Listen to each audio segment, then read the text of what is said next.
Okay, good afternoon, everyone. My name is Ifeanyi. I am the Executive Director of Editorial Programming at Fast Company, and I am so excited to be talking to Anthony Wood, the founder and CEO of Roku. He's checking his Roku stocks right now. Just kidding. Anthony, very, very excited to chat with you. And I would love to start by rewinding to 2008 when the Roku box came out.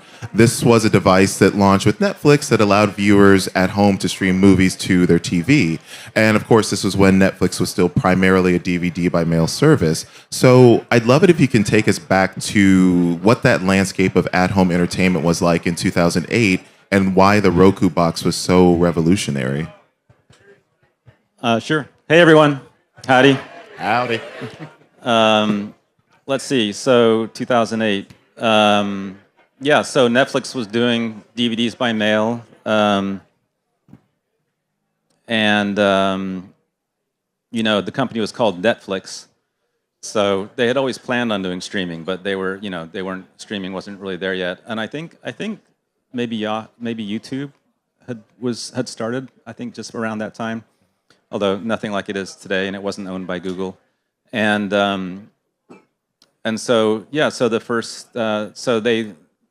first streaming service that Netflix launched was it was so bad that they didn't sell it as a separate service. They decided, well, we'll just give this away for free. If you sign up for your DVD plan, we'll throw in some streaming stuff on the side.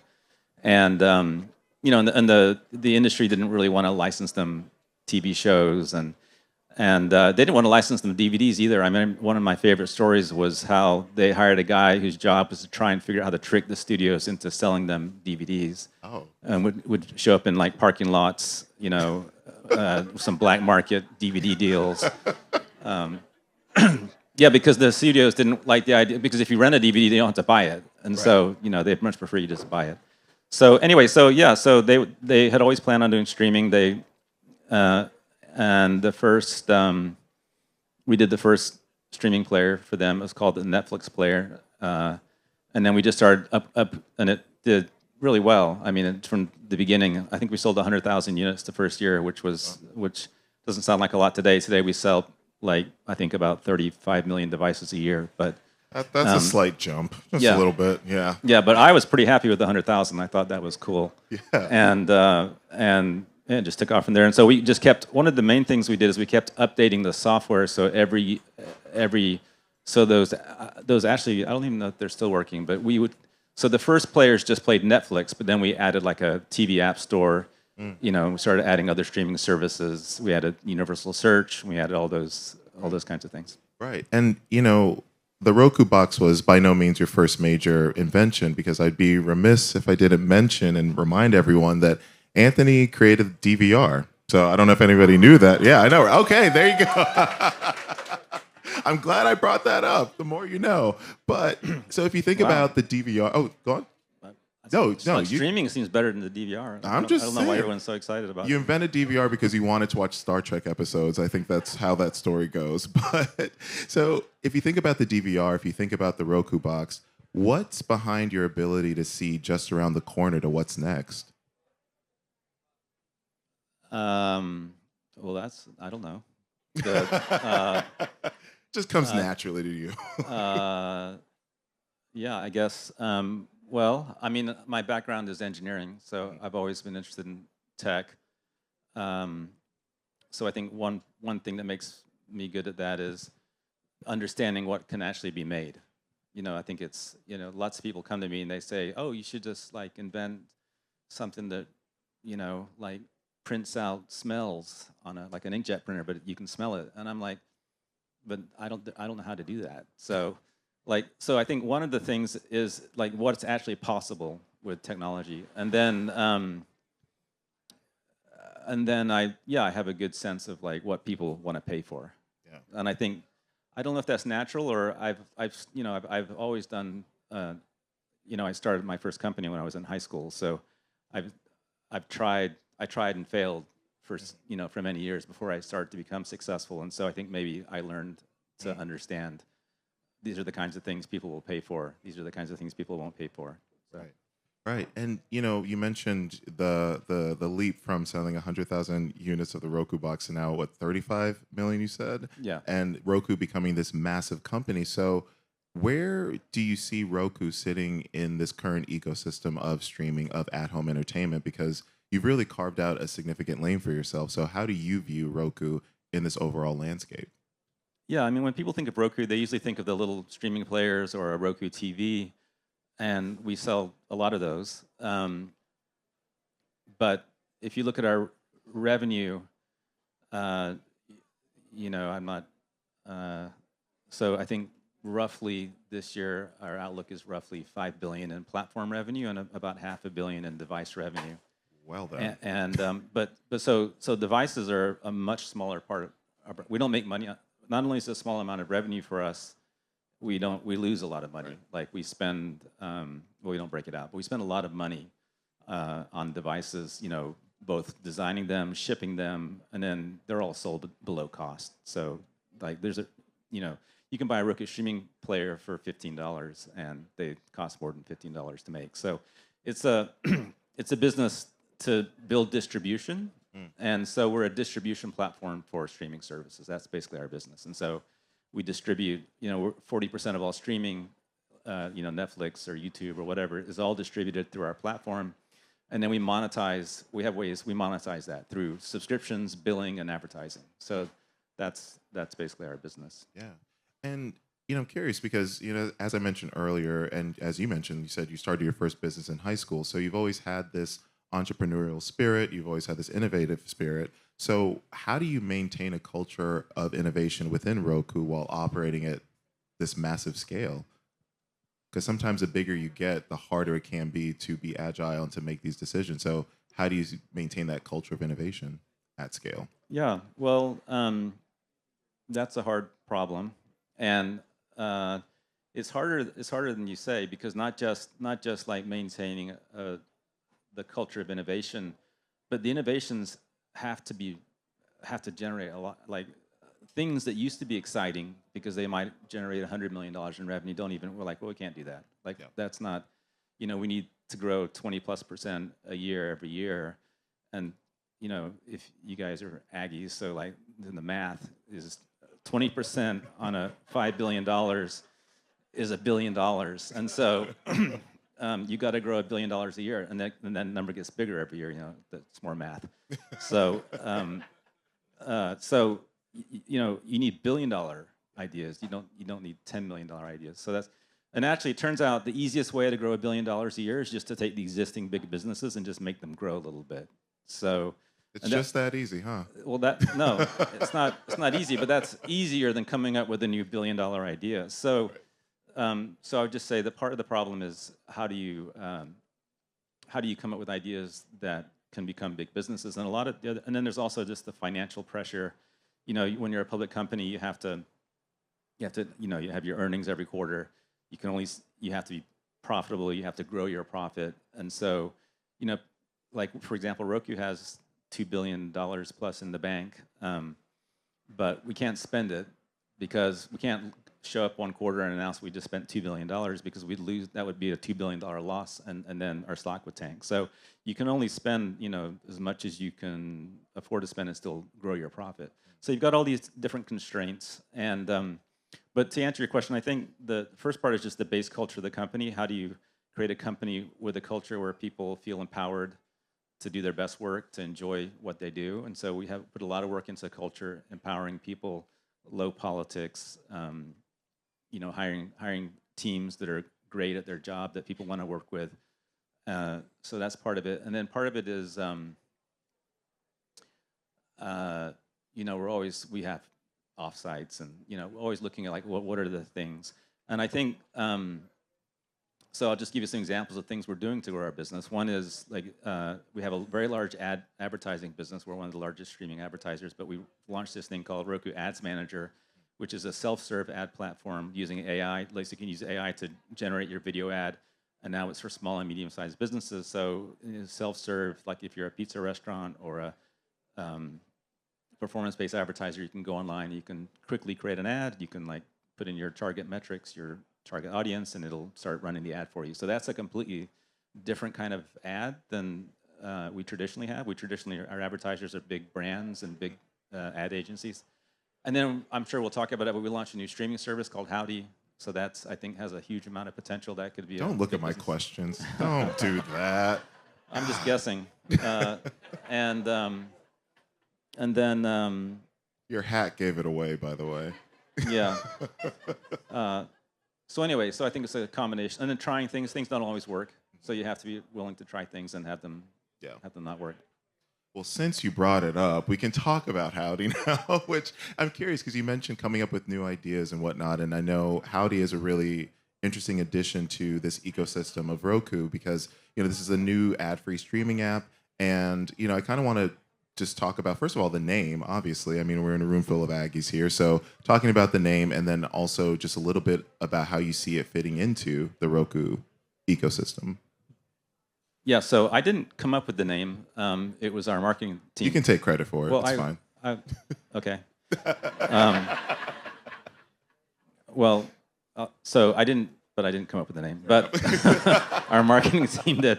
But I'm a little suspicious. Like they know I'm an Aggie. They know, I'll say howdy at company meetings and stuff. And so I suspect, they might have been like playing to my interests. I'm not sure. But they came up with lots of names, and most of the names were terrible. And I thought, well, this is a good name. I mean, what were some of those names? Oh, I don't remember. Okay. They weren't. Yeah, I don't remember. That's your marketing team. The main trying to silence you. Howdy's a good name if you're building a consumer product because it's friendly, it's approachable, it's memorable. Like it's got a lot of good characteristics. On the downside, it's not really trademarkable, and also people think of westerns, and Howdy's not a Western service; it's a mainstream entertainment service. So those are the downsides. But I think it's a good name. Yeah, I agree. And when you launched, you said this is a service designed to complement, not compete with giants like Netflix. So why is a cheaper complement the right strategic move for Roku right now? So just stepping back, Roku's business of that roughly $5 billion, like I said, roughly, again, just rough numbers, is like roughly half advertising, half subscriptions. So we build 20 million subscriptions a year or a month.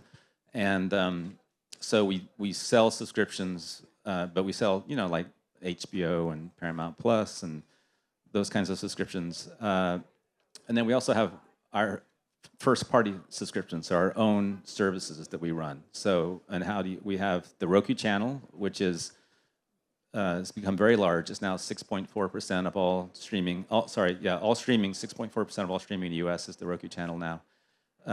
It's the number 2 app on our platform. Number 1 is YouTube. And so that's become a big business for us. We have something called Friendly, which is a low-cost virtual MVPD, and then we launched Howdy just a little less than a year ago. So it's an owned and operated service, and the goal is, with Howdy, like if you just look at the market for streaming services, it's really evolved. I mean, Howdy is basically what Netflix used to be, except better. Better than the original one. But the streaming services like Netflix used to be library content. They used to be ad-free. They used to be inexpensive. And as they get more and more originals to cover and sports, they keep raising the prices. They put in ads, and they keep adding more ads. And so that original part of the market, which was low cost, no ads, doesn't exist anymore except for Howdy. So that's the part Howdy's going after. It's it's library content. So it's basically everything except for originals and sports. Which it turns out is a large part of the viewing even though people might sign up for a service for an original, a lot of the viewing is like movies coming out of studios or syndicated TV shows. So that's the target, is low cost, ad free, and then just keep adding more and more content, make it better and better and better. And yeah, people subscribe to multiple streaming services. I think it's unrealistic to say, oh, you don't need anything, just get Howdy. it's $3 a month and no ads. Like that's not no originals. That's not going to work. But oh, if you got Netflix, get Howdy. It's a great compliment. Right. That does work because people do sign up for multiple services. Of course. And so, why do you think that sector of low cost ad free was neglected? Because it makes sense. So, like, why are you the one to fill that hole? Well, it's the problem I was explaining before with Roku, where if you have 5 billion in revenue, and Netflix is a lot more than 5 billion in revenue, they have to grow for their stock price to go up. And so one of the easiest ways to grow is to raise your prices. Right. And so they all get in this cycle where they become large companies, and they have to keep growing. And the only way to do that is to start doing $100 million productions and raise your prices. And so it's just the business dynamics of their business forces them to just abandon that part of the market. Whereas for us, we don't have a streaming service, and so it's just all new for us. So it's all upside. And I think, I do think though that if I look down 10 years from now or 5 years from now, that it will be as it gets more and more customers, more and more subscribers, you can add more and more content. It will one day become a mainstream non-standalone service, especially with AI. Being able to produce low-cost content with AI. Like I can imagine a day when there's AI originals on Howdy, for example. Mm-hmm. And so just because you start somewhere doesn't mean that's where you'll be in 5 or 10 years. Absolutely. And speaking of Howdy, I think now is a good time to talk about it. Do you want to make the announcement to these fine folks? Sure, yeah. I'll go for it. It's your company. I'm just saying. Yeah. So what we decided to do is we're going to give free Howdy subscriptions to all the A&M freshmen. Yep.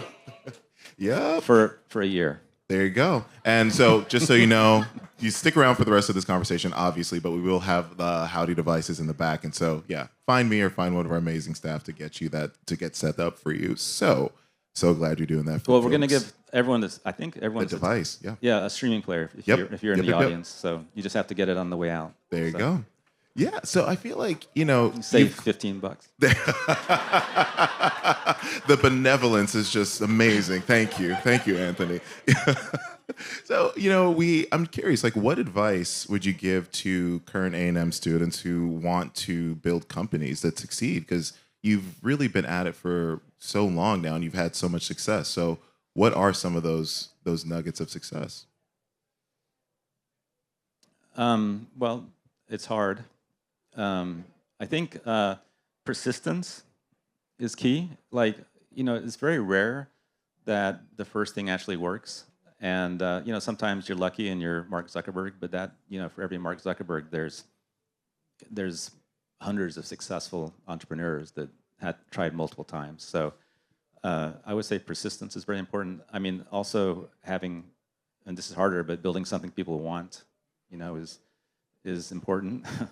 And especially if you're a college student or young, it's hard to get investors to take you seriously. And so the only real way to break through that is you have to build something that you can show them. And so, I would say you need to build like something that works. At least it doesn't have to be shippable, but it has to work enough that people look at that and go, oh, wow, that's got a lot of potential. Or even more ideal is actually start selling it and getting people to sign up for it. And then it becomes a lot easier to get investors. Right.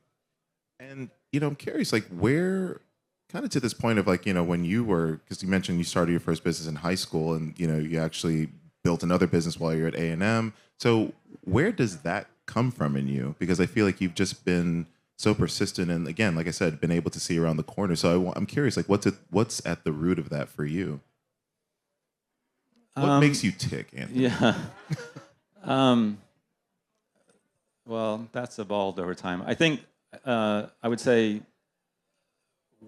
early on, there were two things. One is I grew up, lower middle class. I didn't have a lot of money, and so I wanted some money. So I thought, wow, if I can build something and sell it, I can make some money.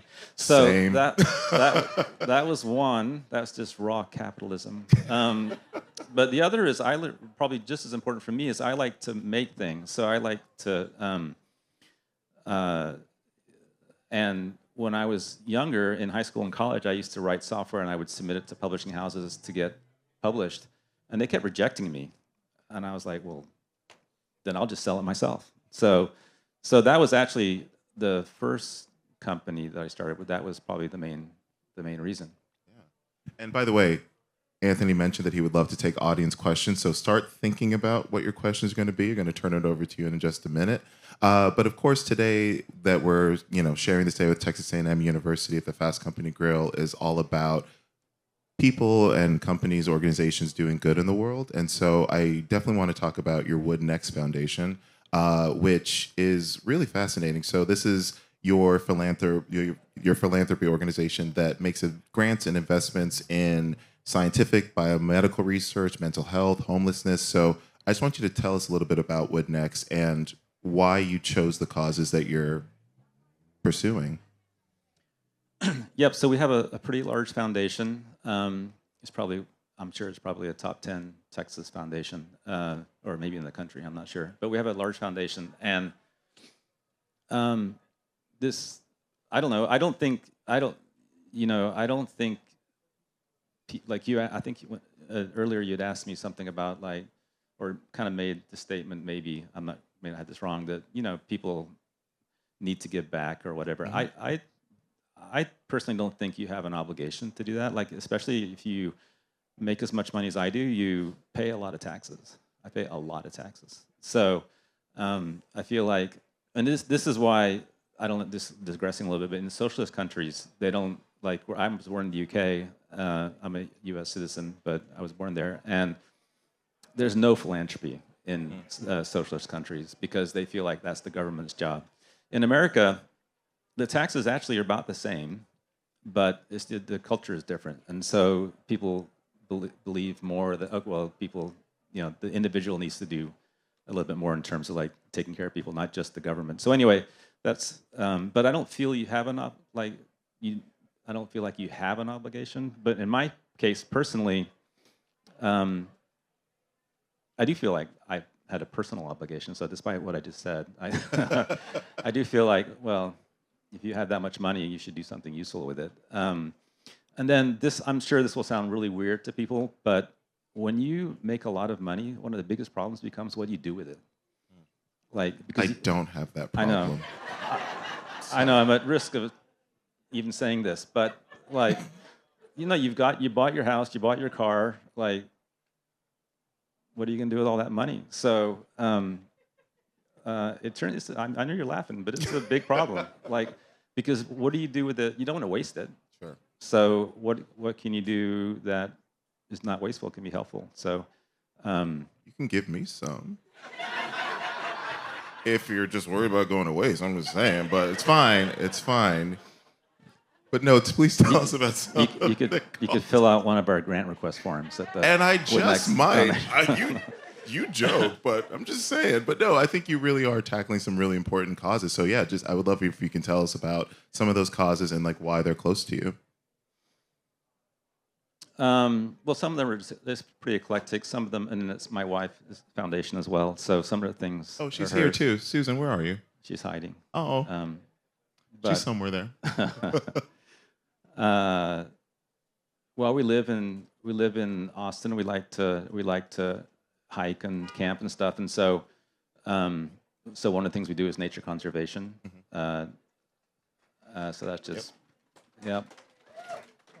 So that's mostly things like conservation easements, so people don't build everywhere. But anyway, it might be a lost cause, so we'll see. But wow. No. Give us some hope, Anthony. Oh my God. You know what? That might be the other requirement to be successful. a little cynical. No, anyway, and then I like science, so we fund a lot of science research. Yep. So for example, I thought, okay, I'm gonna fund some science research. What do I really wish there was a solution to? And because some people give money to cancer and heart disease research, and we do that. We give money to some of those causes. But I thought, no, what would be really awesome was if they could cure jet lag. Oh. So, because I hate. Say more. I hate jet lag. So we fund 2 labs that are trying to cure jet lag. Wow. Yeah. Also, not very hopeful. Well, but, yeah. You know, I figure if there's a small chance. And I'll take that small chance. So I think at this time. Oh, sorry. One of them's A&M. Oh, there you go. Nice. Yep. Speaking of A&M, I know there's probably some people who have some questions. So raise your hand if you have a question for Anthony. We've got mic runners. Oh, I think someone's. Oh, right there. Right there. Start with you. Is it work? Okay. Yeah. So you mentioned that 40% of streaming in the country goes through Roku. It's also fully 20% of all television watched in the country, right? Because half of TV is still consumed OTA. What do you envision for that market share? Do you want it to migrate, or what do you envision for the terrestrial television viewing market and how Roku fits into it? Yeah, so he said OTA, which is over the air. He's talking about people putting antennas. And I think it'd be awesome if it worked. Unfortunately, in most places in the country, the antennas don't really work. Also, you know, the business of television does not excited about it. They don't make a lot of money on it. They much prefer you signed up for a subscription. So there's a lot of obstacles. Even in the UK, you know, we sell a lot of products in the UK. And the UK terrestrial works everywhere. It's free. It's good quality. Like, they say it's free, but they require you to pay $100 a year TV license fee. So I think of it more as like mandated subscriptions. And but it's good quality, the BBC. And even in that market, people they're moving away from terrestrial and they're switching to streaming viewers. And I think it's just more convenient. Like, it's just better. Like, you can watch whatever you want on demand whenever you want. You don't have to worry about the time.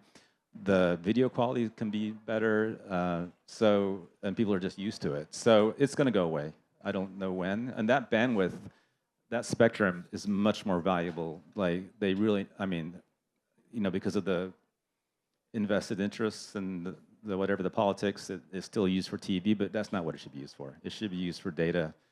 Like, everyone wants more data. That would be a much more better use of that spectrum. So I'm sure that'll happen someday, but it takes a long time for those kinds of changes to happen. There's a question over here. Formerly happy Replay TV user, first of all, I missed the 30-second skip button, so if you could bring it back, that would be nice. But what I really want to know is, I know you've got YouTubers on the Roku channel, and would you bring them to the Howdy channel? And how do you see the future of sort of creator-led media on the Roku platform? Yep. So we think about that a lot. We are trying to figure out, and I do think with not just the creators as they exist today, but AI is going to open a whole new generation of creators. Like, it'll allow anyone without a lot of technical skills, but like has a story to tell, to create shows. And so we are very interested in figuring out how to become a leading platform for that. I don't think we've figured it out yet. And I think it's an open question. And it'll be, well, I shouldn't offer an opinion on this, but it's an open question whether it's just going to be YouTube. Like, they're the default winner, but they're not the default winner in long-form content. So I think that's something. Anyway, so we're working on it. We don't really have a solution to announce yet. So. Oh, one up front. Yeah, it's one thing I wanted to know. You were talking about you were very young when you started your first company. And when you made your first sale, did you jump up and down, or where you went, that's cool?